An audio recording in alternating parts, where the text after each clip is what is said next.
se assente de forma bem confortável. Toma aí na sua mão a sua Bíblia. Eu quero trabalhar contigo hoje, se nós assim o conseguirmos, né? 2 textos. Tatiane, eu creio que já distribuiu aí para o pessoal aquilo que eu pedi. Muito bem. Se você não leu, deixa para ler depois, é algo para o seu conhecimento. Levíticos capítulo 19. Nós vamos utilizar ali os 3 primeiros versos. Aí você reserva lá Levíticos 19, 1 a 3. Depois vai lá, abre Efésios capítulo 6, 1 a 4. Abre e deixa reservado aí. Levíticos 19, 1 a 3. Efésios 6, 1 a 4.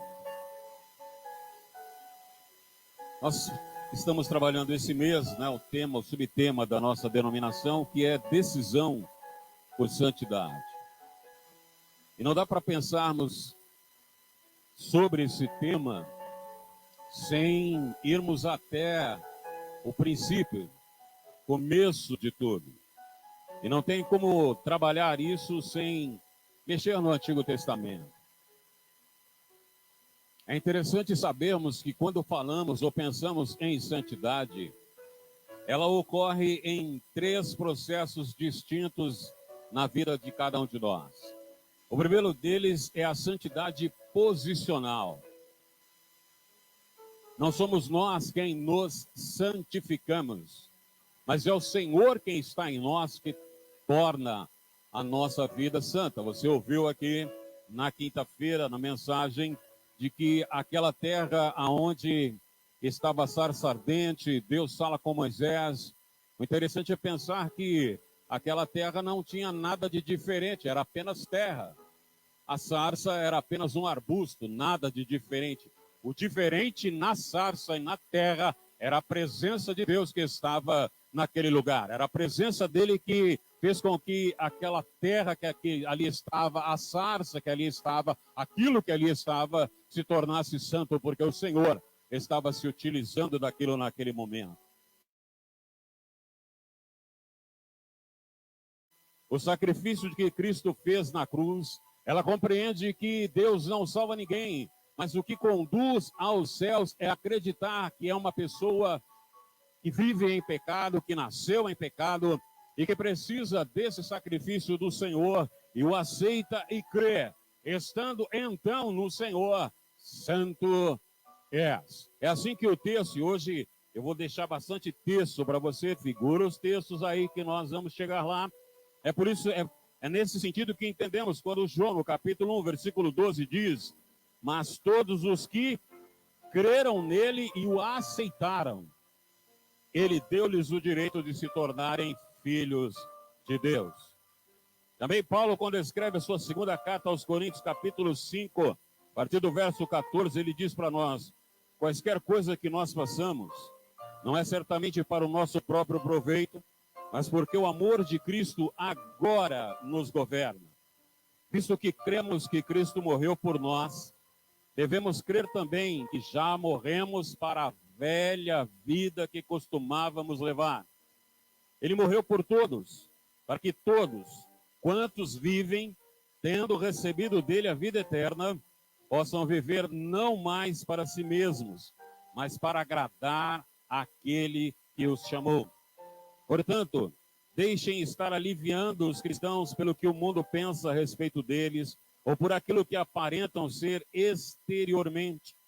Outrora, erradamente, eu pensei de Cristo como um simples ser humano, igual a mim.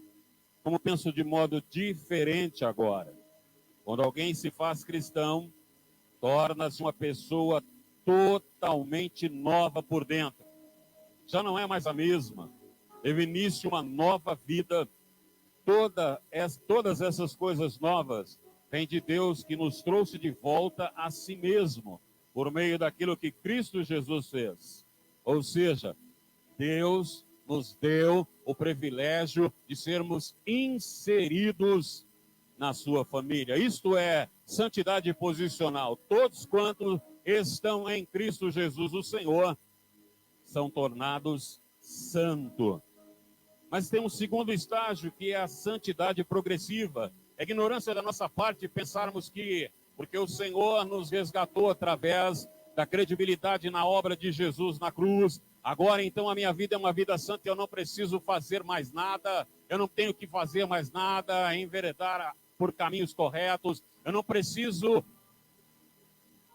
me esforçar para crescer.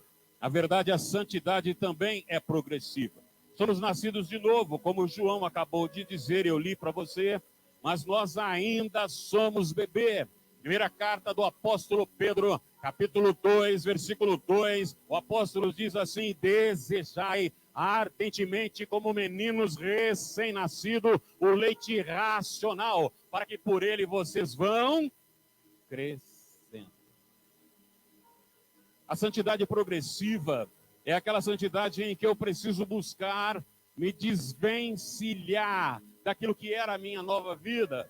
Jesus entrou na sua vida, amém, aleluia, glória a Deus, mas a natureza pecaminosa, a velha natureza, está ferida de morte, mas não morreu, ainda está aí.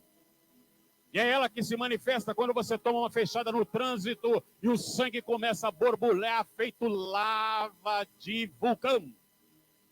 É ela que tenta se manifestar quando você recebe uma palavra e aquela palavra fere o teu coração e começa a queimar o teu ser e você percebe que a raiva está tomando conta da sua vida.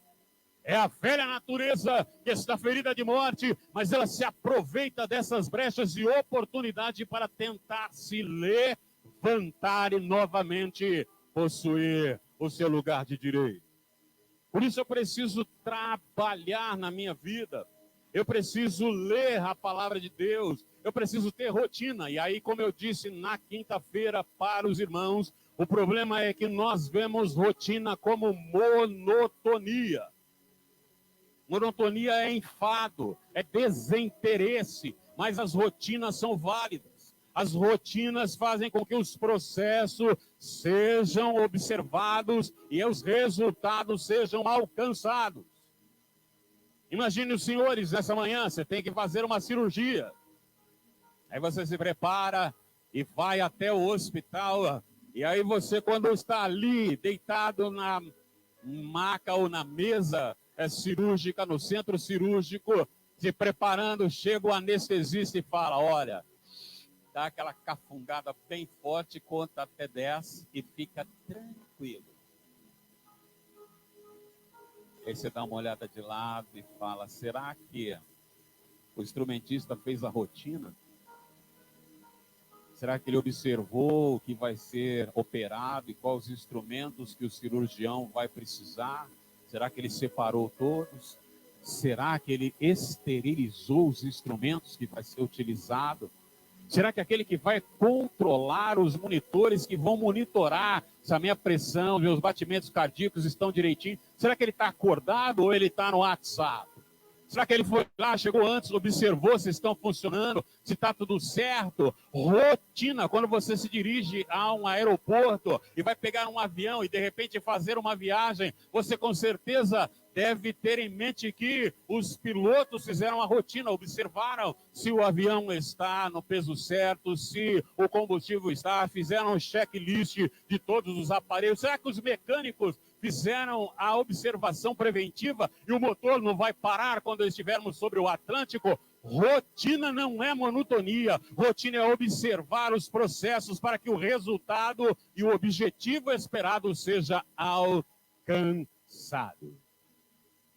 Então, é manter a rotina das disciplinas espirituais para que sua santidade cresça, ela progrida, ela se expanda e tome conta da sua vida. É a rotina de ler a palavra de Deus. Aí você vê como alguns têm aquele enfado.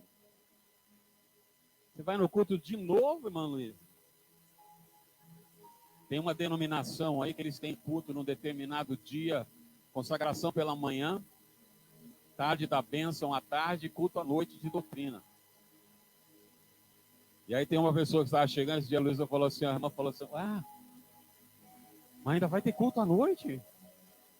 Mas já não teve de manhã? Mas não teve a tarde, vai ter a noite de novo. Ai, que enfado, que canseira, que monotonia. Ir à igreja outra vez, ler a palavra do Senhor outra vez, ouvir a mensagem de novo, tomar a ceia outra vez, orar mais uma vez, rotina. E quando eu observo a rotina e dentro por essas disciplinas espirituais, a minha vida vai crescendo.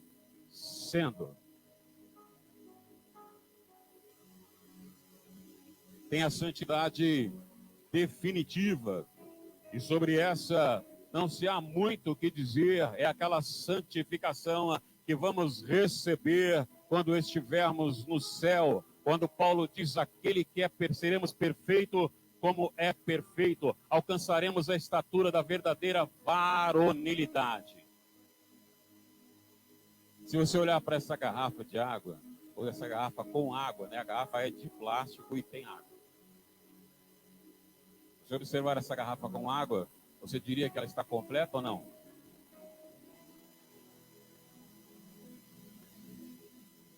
Perfeito, a palavra no grego quer dizer completo. Você está completo já? Não. Você está completa já, mano? A santidade definitiva é onde alcançaremos a plenitude, a perfeição.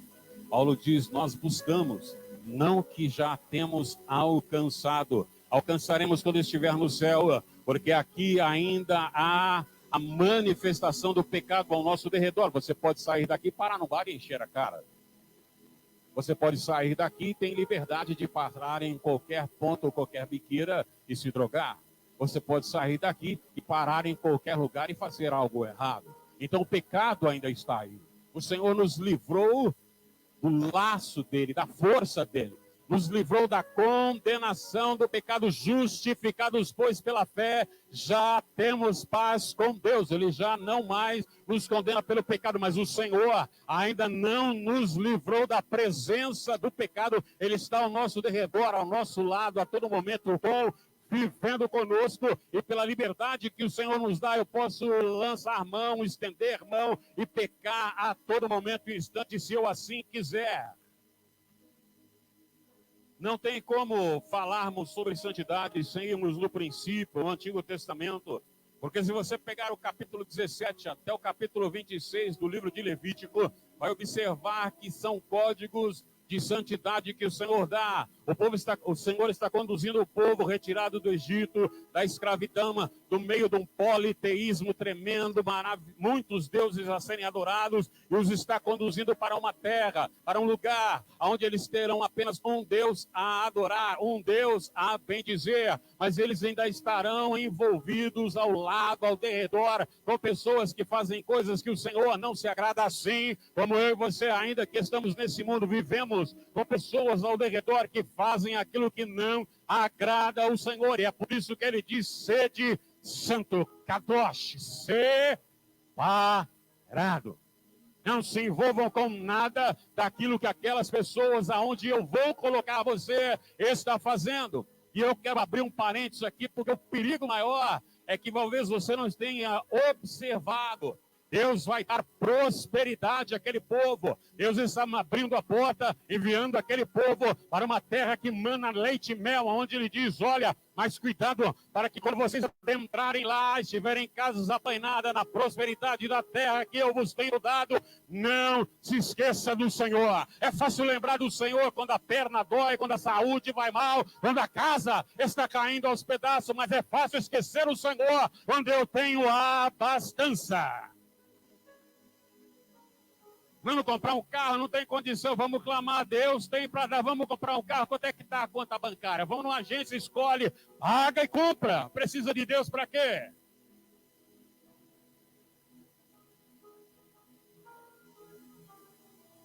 Eu tenho um maravilhoso plano de saúde, dói a perna, sai correndo. Ah, não, eu tenho aqui, peraí, deixa eu ligar para o doutor XYZ, vem me atender aqui que eu estou ruim, estou indo para o determinado hospital, assim me atende. Aí chega lá, o médico te aplica uma injeção errada, você sai mais torto do que adentrou. Aí lembra-se de Deus, aonde tu estavas, Senhor, estava no mesmo lugar, aonde você esqueceu de me chamar. Vai entrar com a providência, porque eu não sou sábio, sou criador da sabedoria, eu sou médico dos médicos. Então, na prosperidade é o pior lugar, porque é mais difícil de esquecer-se do Senhor. E é por isso que Deus recomenda a eles: sejam separados. Você não sabe como é duro andar com gente próspera, gente que tem e tem muito.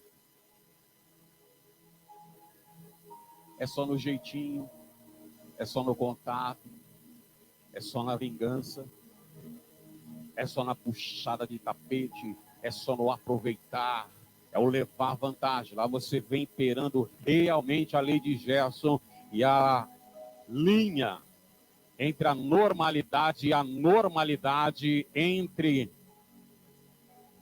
a santidade e a demonialidade é tênue. E quando você menos percebe, já ultrapassou.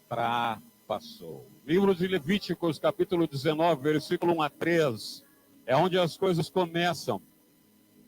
Ele diz assim, primeiro texto nosso: o Senhor continuou falando a Moisés que dissesse ao povo de Israel: vocês têm de ser santos, porque eu, o Senhor Deus de Israel, sou santo. Por que vocês têm que ser santos? Quando você fala de Deus, fala de Jesus para qualquer pessoa, ela não consegue entender, porque ele é da região das ideias. Jesus é efêmero. Jesus é espírito. Você conseguiria agora, neste momento, com certeza, tem plena certeza de que o Senhor está aqui, amém? Está onde? Aponta onde ele está. Elas vão ver o Jesus que você fala quando elas verificam ele atuando na sua vida.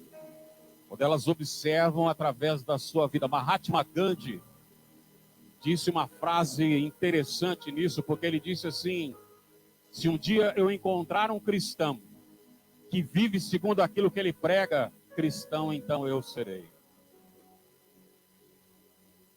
Pregar é fácil, falar é fácil, mas o Senhor quer a vivência, porque é através da minha e da sua vida que ele se manifesta nesse mundo. É através da sua vida, da minha vida, que eles vivem. É mais fácil, em vez de eu disser para você: tá aqui, te apresentei uma Bíblia, vai ler. Eles lerem a Bíblia na minha própria vida, através das minhas atitudes. É por isso que o Senhor diz para ele: Moisés, avisa esse povo que eu, o Senhor Deus deles, sou um Deus santo. E ele diz que ele tinha prometido que ele viveria no meio daquele povo, que ele estaria ali. E aí ele vai mostrar por onde santidade começa. E aí eu quero começar a entrar na mensagem agora. A coisa começa a ficar apertada, porque agora é que eu começo a pregar. Até agora era só o preâmbulo. Santidade não começa aqui no blá blá blá blá blá blá. Não, santidade começa no versículo 13 de Levítico, capítulo 19.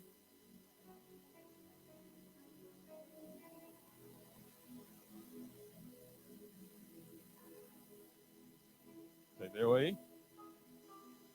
Viu aonde a santidade começa? Cada um trate de respeitar mãe e pai, de obedecer às leis do santo descanso, pois eu sou o Senhor, o Deus de vocês. A santidade não começa numa reunião de crente, não. Aqui, a maioria sabe que você é crente. Santidade faz parte da vida cristã: pular, saltar, dar pericóptero, plantar bananeira, pular a parede, sei lá. Faz parte.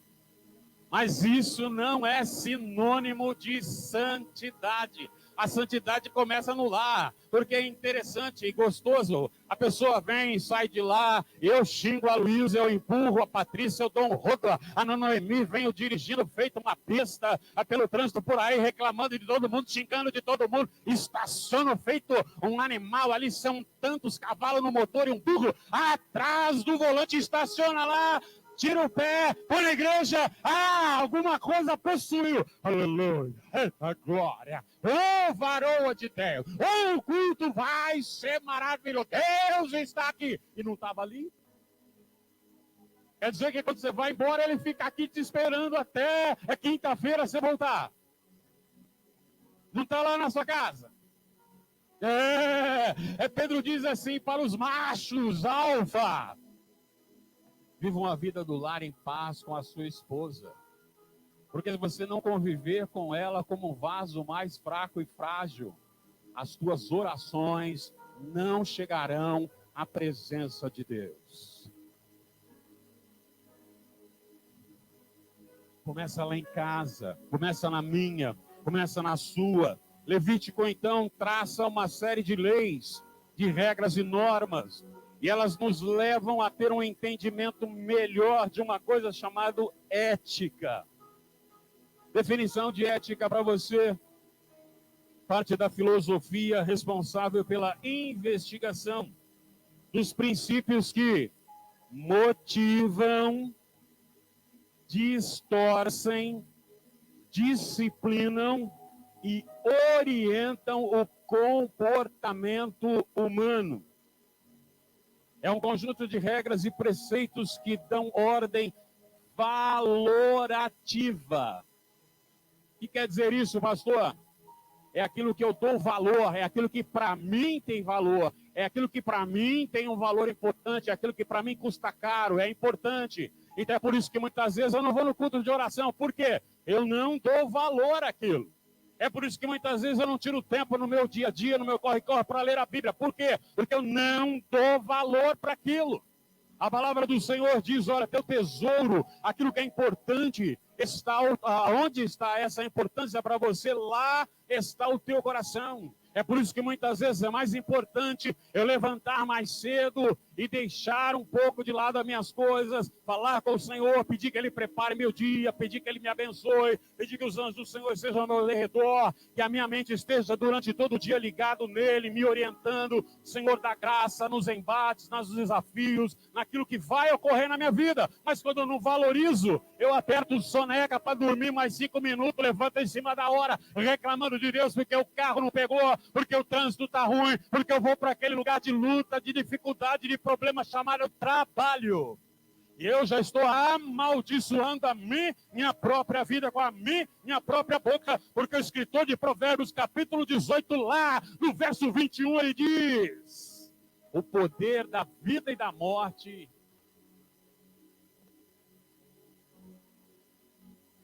Tiago diz que é um órgão tão pequeno, mas que incendeia, que é algo terrível. Por isso ele diz: olha, é varão valoroso, perfeito, sábio, aquele que domina.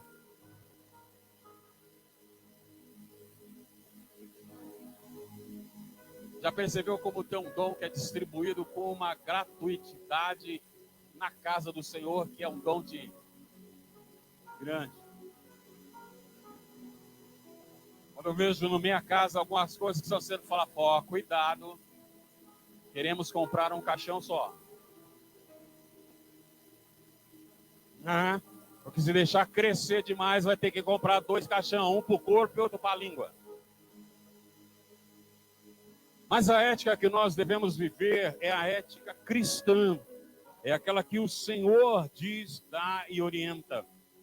E ela é quando o indivíduo procura viver sua vida sob os ensinamentos de Jesus, seguindo os mandamentos, vivendo de acordo com a sua religião prega, com as normas de conduta correta, uma vez que consideram que elas foram estabelecidas por Deus para serem seguidas. Concordo com o filósofo Cortella quando sobre isso, e se você prestar bem atenção, vai entender e observar e ver muita passagem bíblica nesse trecho pequeno de sua fala, quando diz, abre aspas, qual é o principal propósito da natureza ética? Me elevar. Não ter uma vida degradante, mas elevar comigo toda a minha circunstância, aqueles que me acompanham, porque o propósito da vida é coletivo. e não somente individual. Deveria se fazer com que a vida fosse melhor para todos e todas. Fecha aspas. Ética cristã é viver por esses mandamentos. Por isso que a santidade na nossa vida, ela começa no lar, ela não é numa reunião de santos na igreja. É lá onde os filhos devem temer, no sentido de respeitarem e honrarem seus pais. A vivência da santidade dentro do lar é uma condição prévia para estágios mais avançados. Paulo, quando escreve, nós vamos ler daqui um pouco, Efésios 6, versículo 2, ele diz que este é o primeiro mandamento com promessa dado por Deus: honra teu pai e tua mãe. Para quê? Para que se prolongue os seus dias na terra e você viva em paz. Quantas vezes nos arrependemos de não termos seguido os conselhos dos nossos pais, e na hora do perrengue, como dizia minha avó, na hora que a coisa apertar, você vai dizer, querendo ou não, negão, bem que a minha avó falou. E aí você se lembra, se eu tivesse dado ouvidos e escutado. Mas por que será que o texto começa falando sobre a mãe? Ai, Jesus da glória, vai ficar apertado, porque a mãe é aquela que tem o maior contato com o filho. É a que normalmente, na maioria dos lares, é a encarregada pelo tempo que tem da primeira orientação, criação, o primeiro destinamento da criança no mundo em que ela vai encarar. É a mãe que vai passar princípios. Quando nós nos casamos, eu e Luísa, uma das coisas que ela me questionou foi assim: mas eu posso trabalhar? Pode, não tenho nada com isso. Pode trabalhar, não tem problema nenhum. Apenas, contudo, entretanto, porém, já tínhamos a Patrícia, eu falei assim, a Patrícia não veio porque quis, nós chamamos. Primeiro ponto. Você quer sair de casa e trabalhar? Maravilha, não tem problema nenhum. Mas eu não vou pagar para você trabalhar. Então não vai trabalhar naquele serviço em que eu preciso dar o vale transporte, naquele que precisa ajudar para se alimentar, naquele que você trabalha um mês todo e o dinheiro não dá para nada, mais gasta do que recebe. Segundo ponto. O terceiro ponto é a educação das nossas filhas. Eu não vou colocar minha filha num depósito. Eu não vou entregar na mão de alguém que não tem os mesmos princípios que eu, que não vai guiá-la pelos princípios que eu quero, que não vai conduzir por aquilo que eu penso e aquilo que eu entendo. Isso posto, pode trabalhar à vontade, faça o que quiser e não tem nenhum problema. Mas, no momento em que a menina for prejudicada, o teu trabalho acabou.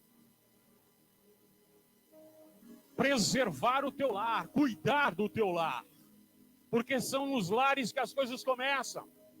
São nos lares que nós ensinamos nossos filhos que amanhã vão estar em posição de liderança. São os futuros empreendedores do amanhã. São os futuros trabalhadores de amanhã. São os futuros governantes de amanhã. E se eu reclamo hoje de muita atitude de alguns governantes, talvez foi por causa do erro de algumas coisas dentro da sua própria casa. Eu preciso entender que o Provérbios, capítulo 14, já diz assim: a mulher sábia faz da sua casa um paraíso, mas a tola sozinha, meu Deus, é muito forte, a tola sozinha acaba com a sua família.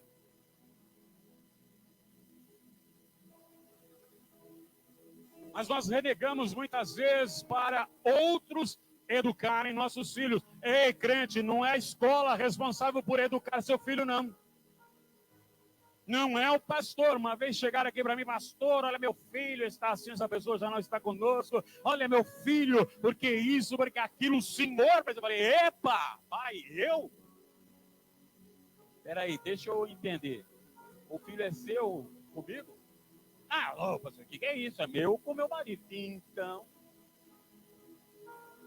educação se dá em casa, não é na igreja. Responsável pela educação do seu filho não sou eu. A educação do seu filho ele tem que receber na sua casa. Educação vem de casa.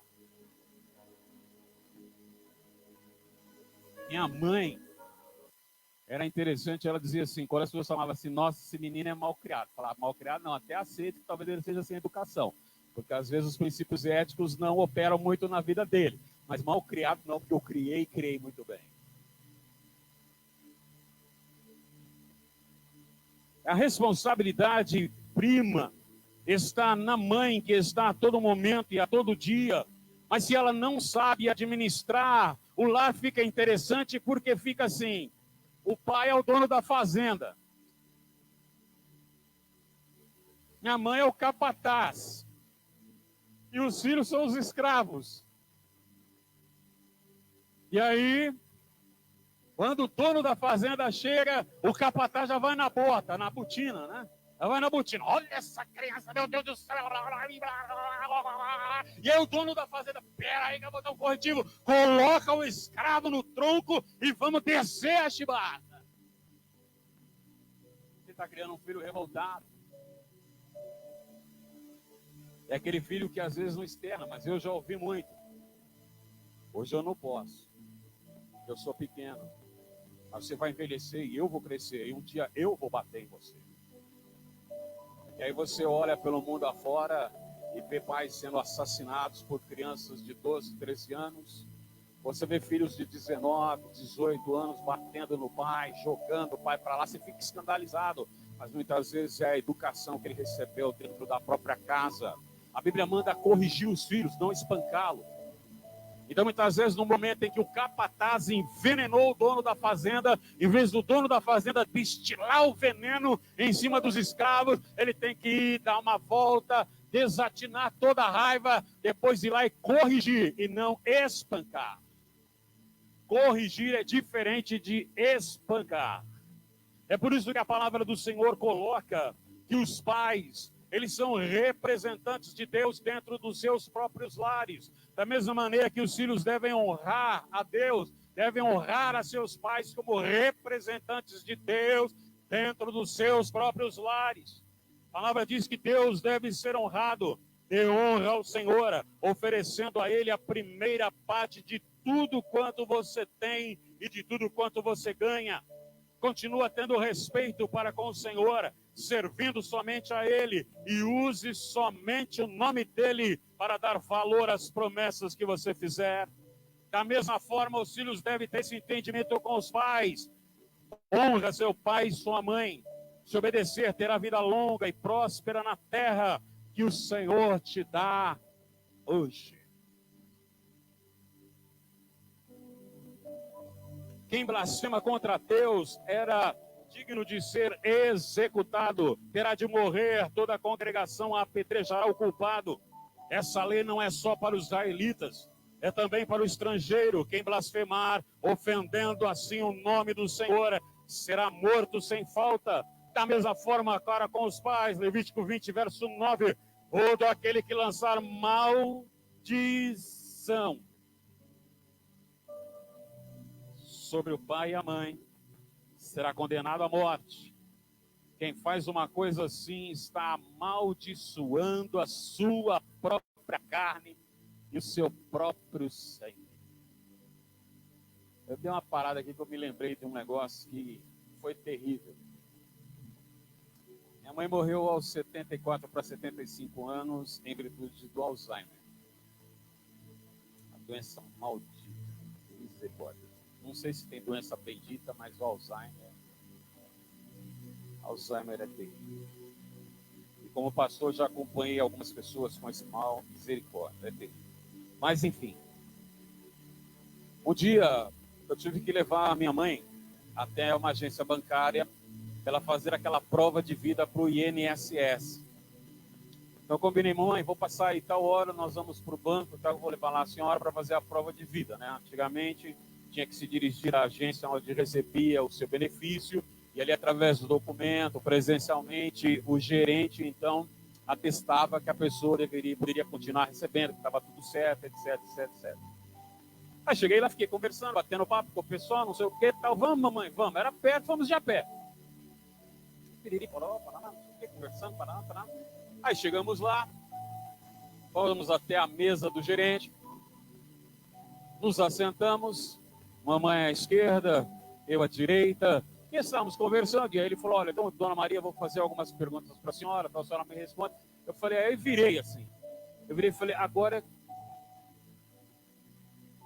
Aí eu olhei, só aí eu percebi que minha mãe estava vestindo uma saia dessas compridas, toda pregueada, que agora voltou à moda, né? Me lembro como se fosse hoje, uma saia azul clara. Gil, tinha uma mancha desse tamanho na saia. Deus do céu, como é que minha mãe saiu com essa roupa? Tem um monte de roupa saindo.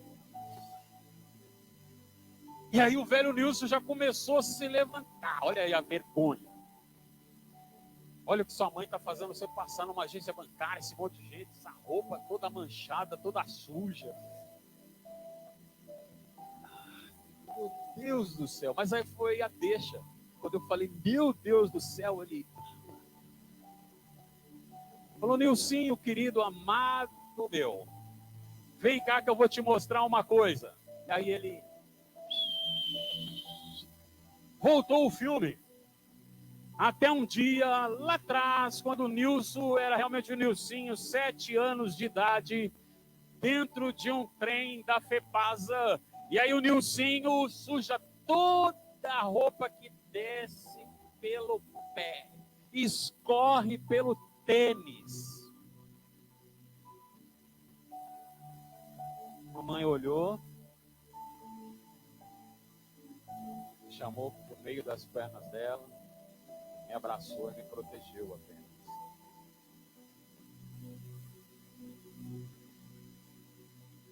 Meu Deus do céu. E eu não sou capaz de retribuir em número, gênero e grau para ela, sem contar que ela ainda está doente. Na volta, falei assim, puxa vida, e nós viemos, eu batendo papo, falei, não, peraí, nós vamos voltar diferente. Falei, mamãe, dá a mão aqui. Mas por que você não fala que eu sou seu filho? Quando eu era pequeno, a senhora não andava de mão dada comigo, me arrastando para todo lado, agora é minha vez. Vou te arrastar até em casa, vamos lá. E voltamos para casa de mão dadas, e foi um dia lindo. Foi um dia tremendo. Não honrar nossos pais, porque não entender que eles são seres humanos, e seres humanos erram. E quando se tornam avós, pior ainda a situação. O sangue de Jesus tem poder. Quando se tornam avós, aí eles pioram. Porque eles dizem assim, quando você, Rodolfinho, era pequenininho, eu não tinha tempo, eu tinha que trabalhar, correr para lá e para cá, eu não tive tempo, aleluia, agora eu vou fazer tudo pelo Davizinho. Meu Deus. E assim, eles falam, agora a gente tem tempo, sou aposentado, tem todo o tempo do mundo, agora vou me dedicar, porque eu não tive lá. Muitas vezes, quando nossos filhos estão crescendo, nós não temos tempo, porque a correria da vida, pelo ganho da vida, pelo pão, pelo alimento, pela sobrevivência, nos rouba o tempo de vivência para com eles. Mas devemos honrar os nossos pais, não blasfemar, nem amaldiçoá-los de maneira nenhuma, porque eles são dignos de tudo isso. Mas aí entramos no Novo Testamento, para ver se a coisa fica mais leve um pouco. Efésios capítulo 6, 1 a 4, o Senhor diz assim, filhos, obedeçam seus pais no Senhor, porque isto é certo a fazer. Honra seu pai e sua mãe. Este é o primeiro mandamento com promessa. Se você honrar pai e mãe, tudo lhe irá bem e terá vida longa na terra. Olha só que maravilha. Pois não tratem seus filhos de modo a irritá-los. Pais, ele está falando agora. Não tratem seus filhos de modo a irritá-los. Antes, eduquem-nos com a disciplina e a instrução, e aqui o segredo, que vem do Senhor. Essa passagem resume-se em 2 palavras. Aquilo que os filhos devem fazer para com os seus pais: obedecer e honrar. Eu pedi para a Tatiane distribuir para você aí uma folha.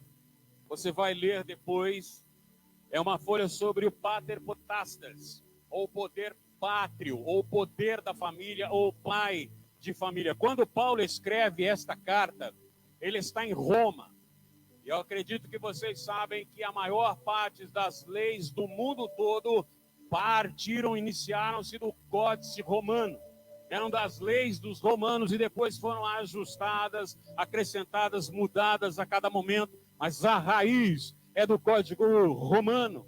E nesse momento em que Paulo escreve aos irmãos em Efésios, ele fala sobre a família, impera esse poder, o poder do pai sobre a família. O pai poderia surrar o filho, o pai poderia prender o filho, o pai poderia casar o filho, ou o pai poderia matar o seu filho, porque a lei lhe dava base para assim fazê-lo.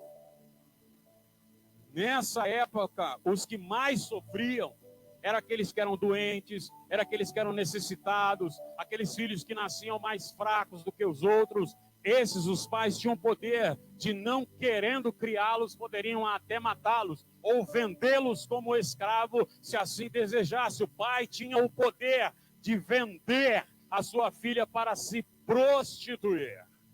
Em meio a isso que Paulo escreve a família cristã. Ela diz: olha, filho, mesmo diante dessa lei que está sobre vocês, mesmo diante dessa lei que está sobre a vida de vocês, não deixem de honrar vossos pais, porque isto é bom, é diante do Senhor. Tínhamos esse extremo lá, e hoje vivemos um outro extremo aqui. A verdade é que a maioria, talvez, dada a idade, não conhece, talvez não ouviu falar, mas houve uma ocasião, a maioria talvez nem fosse nascido ainda, eu também não, mas eu sou curioso e estive atrás, faz tempo que eu observo isso, que eu gosto muito de família. Como vinha essa situação, na década de 60, começou a aparecer um movimento que se irradiou pelo mundo todo. O símbolo deles era esse, você já ouviu? Já viu? Medalhão no peito e o V. A frase jargão deles era: faça amor, não faça guerra. E foi um movimento chamado, ou conhecido como movimento hippie, que se levantou contra toda forma de governo, porque entendiam que todo governo instaurado era apenas opressão e que as pessoas, principalmente os jovens, precisariam viver de forma livre. E isto alcança-nos ainda hoje, quando a mocidade por aí, a juventude por aí, quer viver sem regras. Nada pode, ninguém nada pode sobre mim, ninguém tem autoridade sobre mim, eu faço o que eu quero, a hora que eu quero, da maneira que eu quero, como eu quero.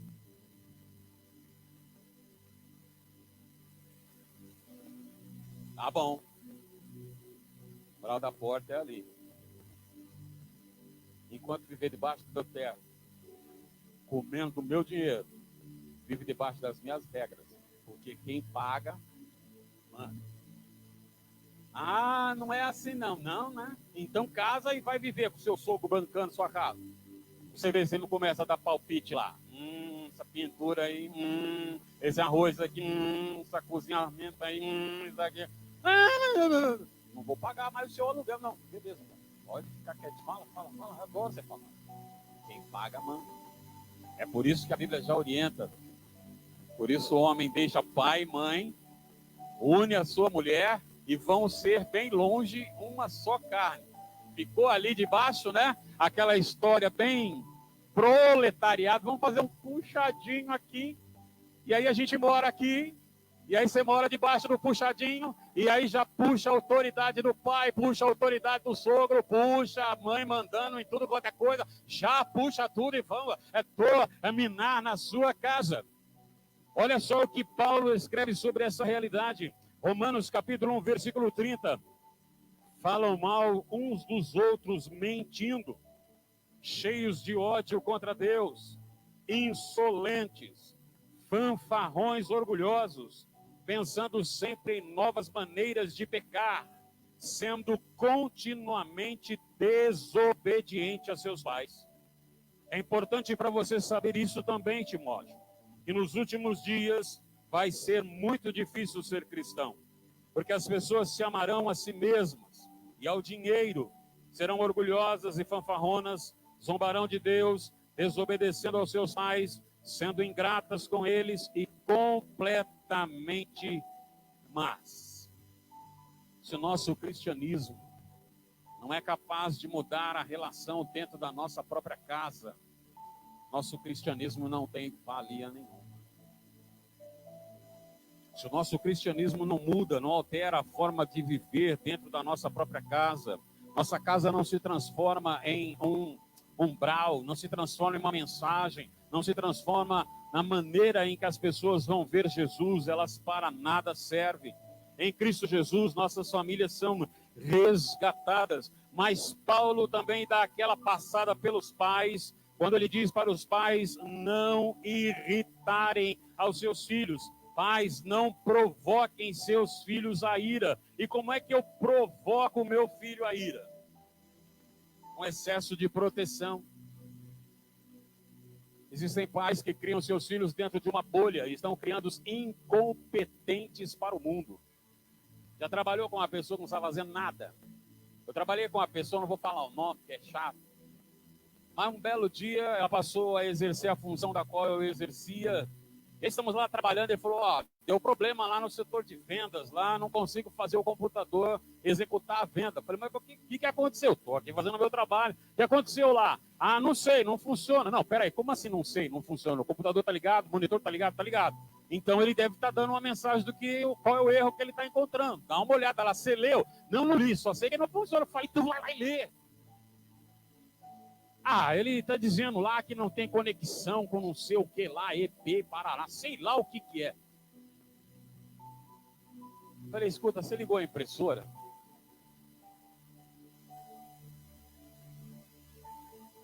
Não tinha ligado a impressora. Falei, como é que você quer imprimir um negócio se você não imprimiu? O que aconteceu é que você pediu para ele imprimir, ele mandou o material para a impressora, voltou e falou assim, ei, cabeção, a impressora não está ligada, como é que eu vou fazer ela funcionar? Excesso de proteção criam incompetentes, favoritismo, desestímulo para com o filho, não reconhecimento do fato de que o filho está crescendo e, portanto, tem o direito de ter suas próprias ideias e que não precisa de uma cópia exata do pai. Meu filho vai ser médico.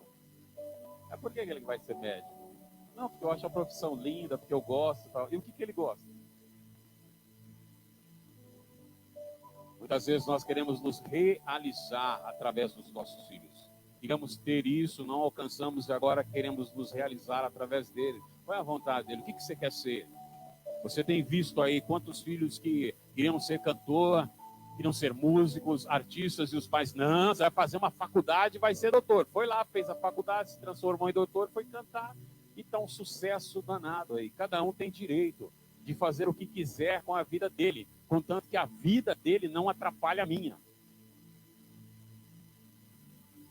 A maneira como você cria, olha para lá, olha aqui, duas mulheres lindas, né? Noemi e Patrícia. Eu crio com o maior cuidado. A palavra grega para criar, que Paulo usa, é alimentar, é nutrir, é preparar. Mas aí a maneira como você cria o seu lá dentro da sua casa pode ser um tormento na vida das minhas amanhã. Qual foi a mãe? Não levantem a mão, pelo amor de Deus, senão a gente vai ficar envergonhado, né, Jô? Qual foi a mulher que nunca reclamou? Eu não sou sua mãe, sou sua esposa. Então para de amolar, essa é a minha comida, eu que faço. Para com esse negócio que a mamãe fazia assim. Não, tem que pegar a toalha lá e colocar no lugar. Mamãe põe tudo pra mim no lugar. Moleque, cadê meu chinelinho? Tá aí, cabeção. Mas sabe quem é o culpado disso?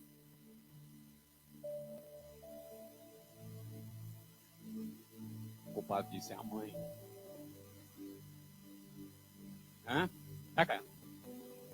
Derek chega da escola assim, e ele entra, quando ele chega no banheiro ele tá pelado já, não é? Já chega.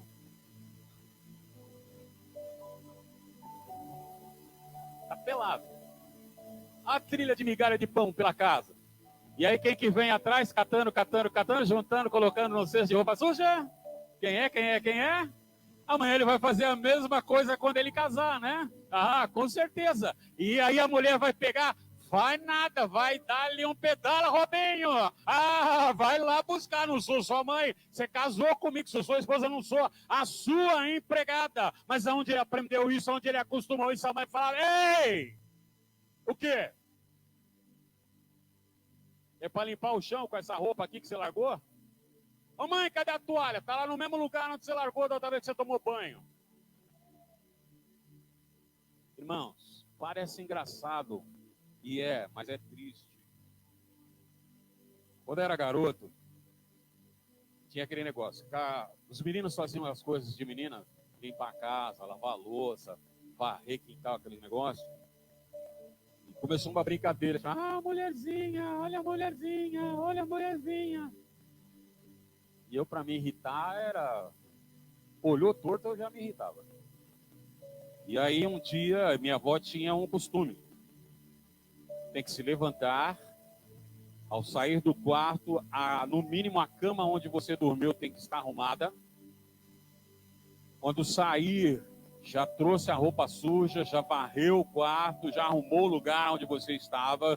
Chegando na cozinha, vai encontrar a cozinha arrumada, toma o seu café que já vai estar sobre a mesa, mas depois lava a caneca, o copo, limpa a mesa, varre o chão, só vai sair para brincar depois de as obrigações da casa estiverem prontas.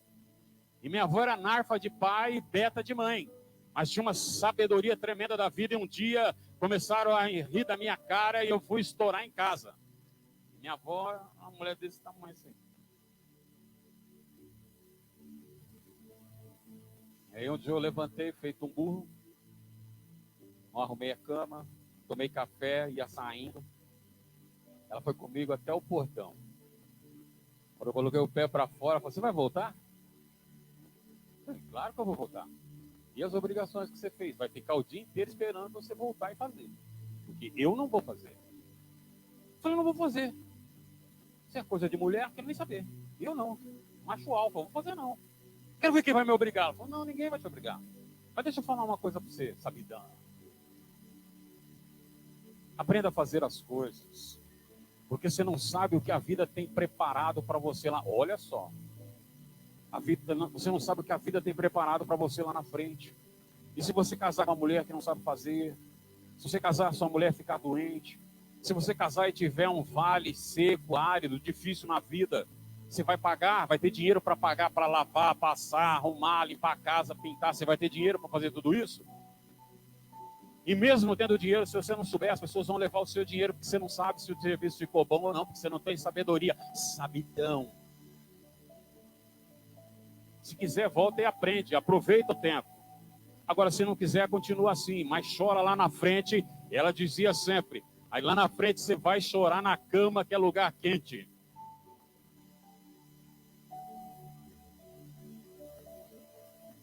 Você conhece minha história. Parecia que aquela velha narca de pai e beta de mãe estava profetizando.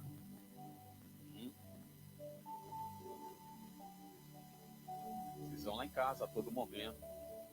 Durante as fases críticas da Luísa, você encontrou algum dia a minha casa suja? Você encontrou algum dia a louça sem lavar? Você encontrou algum dia a roupa sem lavar?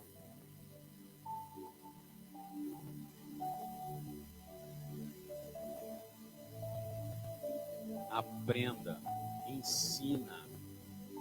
Não dá o peixe na mão, porque você está criando apenas um incompetente para o futuro.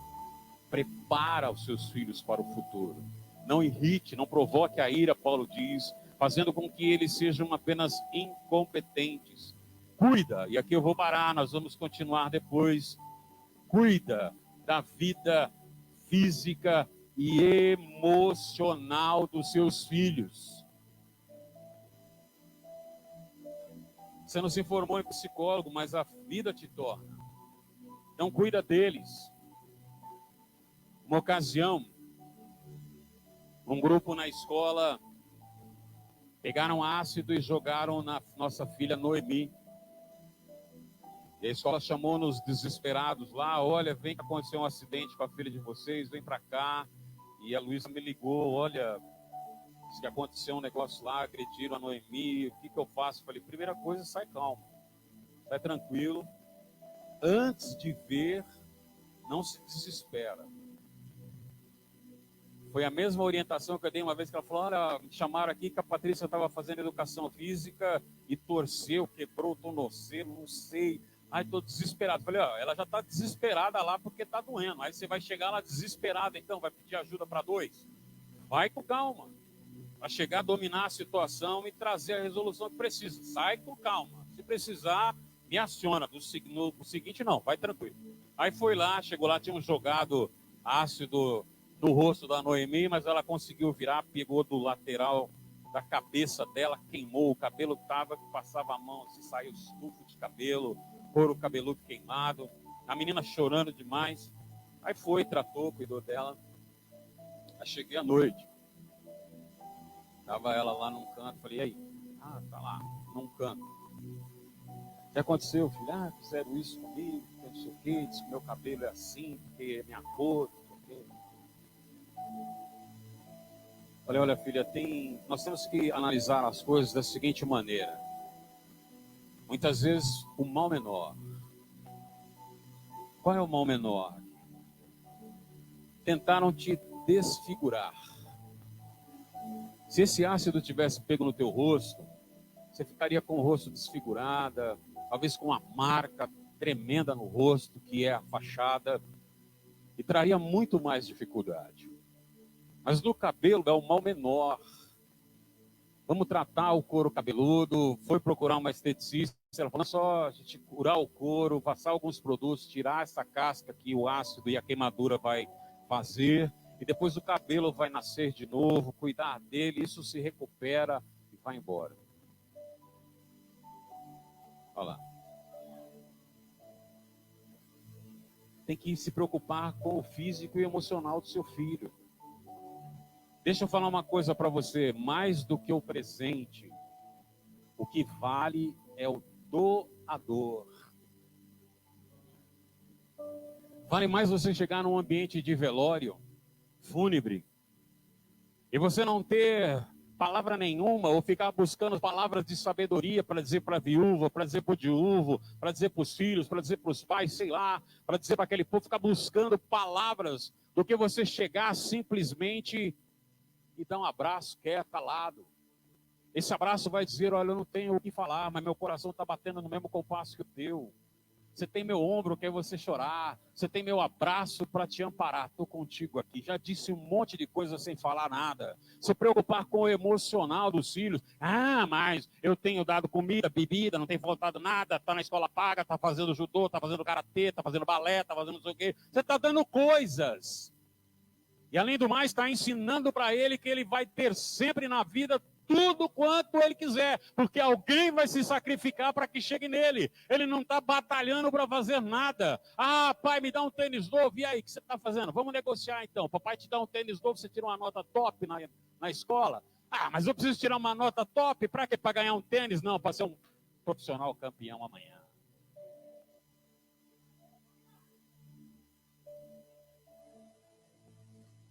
Por que hoje você vai no médico e o médico tem que amputar a perna direita e você sai com a perna direita doendo e faltando a esquerda?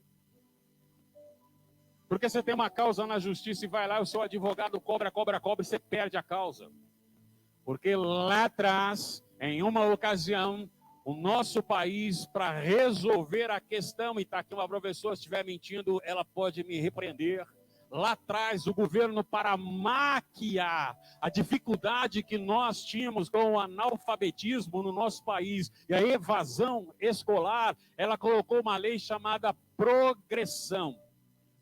Tirou dos professores o único elemento que eles tinham para falar, Diana, você não quis estudar o tempo inteiro, só me repetiu. Eu não. Você fez lição? Não. Você fez matéria? Não. Você estudou? Não. Você tirou nota? Não. Então, eu não te repeti, você se repetiu.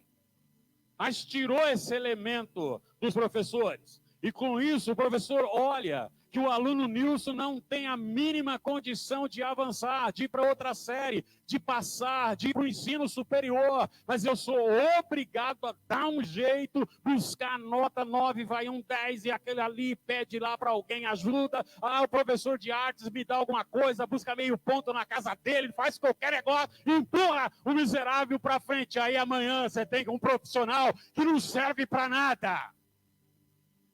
Um profissional que o doente está lá em cima da mesa, ele abre. Ih, rapaz, isso aqui é uma veia, é uma artéria. Segura aí, eu vou ali colar no livro para saber o que eu faço. É vergonhoso você ver num tribunal um juiz chamar a atenção do advogado dizendo: ei, doutor, você não leu as laudas do processo, porque o que você está falando já passou, está no processo, já foi deferido. Nem leu, miserável, sabe? Você pega um texto,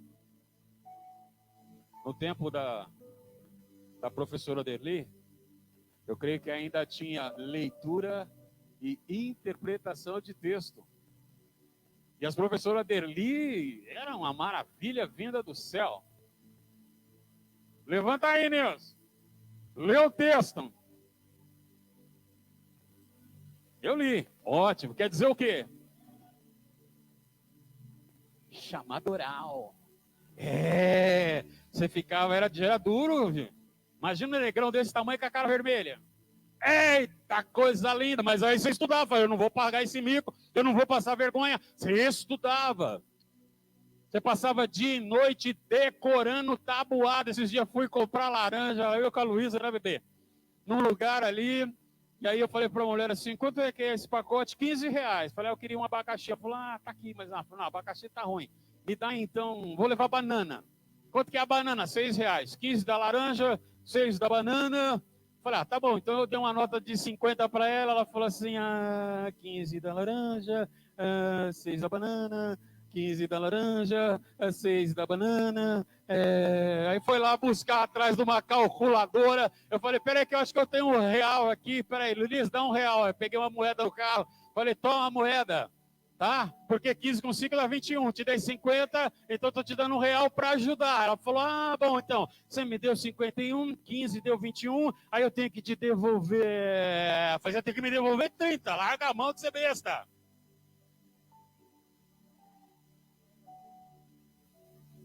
Mas onde que passa isso? Lá em casa. O que você está aprendendo, Délio? O que você está aprendendo, Caio? Como é que faz isso? Pai, eu estou cheio de matemática. Isso não serve para nada na minha vida. Tá bom. Então vamos fazer o seguinte: o pai te deu R$10, você foi comprar um sorvete, tá bom? Aí você foi lá e comprou um sorvete. Tá acompanhando? Estou acompanhando, pai. E aí o rapaz falou assim: olha, é R$4. Aí você dá 10. Quanto é que ele tem que te devolver? Sei lá, pai. Então vai estudar matemática. Aprendeu que matemática tem valia na vida. Cuidar não só do físico, cuidar do emocional, preparar nossos filhos para saberem que a vida tem mais momentos difíceis, desagradáveis, adversos, controversos, do que momentos felizes. Mas aí, né, às vezes a Luísa chega: Patrícia está chorando, o que aconteceu? Porque aconteceu isso, aquilo. O que nós vamos fazer? Nada, deixa ela chorar um pouco lá. Chorar não faz mal, não. Mas precisa aprender, precisa aprender que na vida ela vai apanhar, que na vida ela vai sofrer, e que ela não pode simplesmente chorar na cama e não se levantar. Ela precisa no dia seguinte se levantar, se revestir de força e lutar novamente. Vamos colocar em pé, preparar nossos filhos para a vida. Isto é viver em santidade dentro da nossa própria casa, porque aí quando o seu filho se converter ao Senhor, sua filha se converter ao Senhor, vai ser um obreiro abençoado na casa de Deus, vai ser uma obreira abençoada na casa de Deus, daquele que o pastor fala: você não vai cantar, fala em língua, hoje você não tem oportunidade, que miséria, não vou mais naquele culto, não me deu paz, será, não vou fazer mais nada lá. Ei, vou encerrar aqui dizendo para vocês o seguinte: conheci um rapaz A Luísa vai lembrar dele, o Carlos. E ele era assim. Ele começava a trabalhar num lugar, o patrão olhava feio para ele e ele não voltava mais. Aí ele ia atrás, arrumava um outro trabalho, estava trabalhando lá 4, 5, 6, às vezes até 7 anos naquele lugar. E o patrão falava, vai fazer aqui. Não, não quero fazer não. Não, eu estou mandando. Não, você não manda nada. Virava as costas e ia embora. E um dia a mãe dele veio falar comigo, olha, está acontecendo isso com meu filho e tal. Eu falei, mas educação é a mãe que dá. Você é o líder de jovens, não pode dar uma orientada? Eu falei, vou dar uma chapuletada. Pode? Pode. Eu falei, então, segura na cadeira. Eu falei para ele, Carlos, vem cá. Tá. Você pretende casar? Eu falei, ó, vê o que você vai responder, que você está namorando com a... Então vê o que você vai responder para mim. Não, claro que eu pretendo casar. Beleza. Você pretende ter filhos? Pretendo. Pretende comprar uma casa própria, um carro? Sim, claro. Ô, Nilson, que isso? Quero prosperar, quero crescer.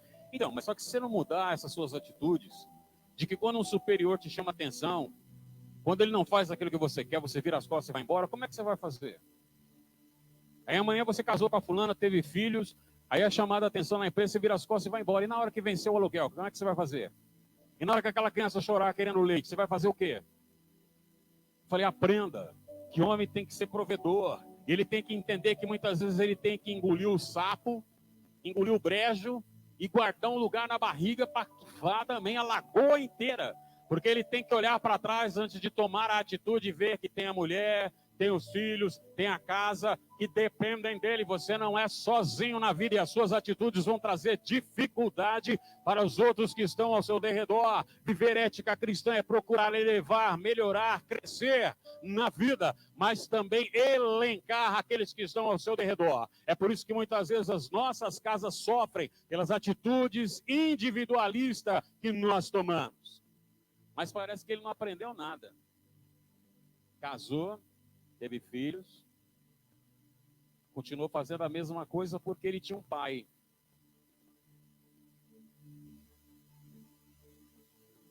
Um pai que aos 70 anos de idade sustentava filhos, noras e netos. Uma vez estava falando com ele, ele falou assim, eu só não aguento mais trabalhar, estou cansado. Eu falei, mas é você e sua esposa, 2 velhinhos. Eu falei, mas eu tenho filhos. Eu falei, seus filhos são homens barbados, casados, você tem netos, eles que se virem. Mas eu ainda pago o aluguel de fulano, pago a faculdade de Bertano. Ele esqueceu de um princípio enorme. Quando você casa, minha família hoje é Nilson, Luísa, Patrícia, Noemi. Durante toda a vida honrei minha mãe, honrei meus parentes, mas a partir do momento que eu casei, presta atenção aqui, a partir do momento que eu casei, a minha família é aquela unidade ali. Meu pai, minha mãe passam a ser meus parentes.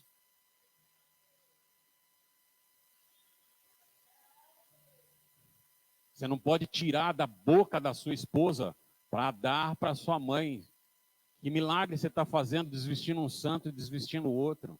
Não pode tirar da boca dos seus filhos para dar para um outro. Primeiro é a casa que você formou. É por isso que Deus diz, desliga de pai e mãe, une-se à sua mulher. Esse irmão parece que não aprendeu. Hoje ele vive sozinho, isolado, porque o casamento dele...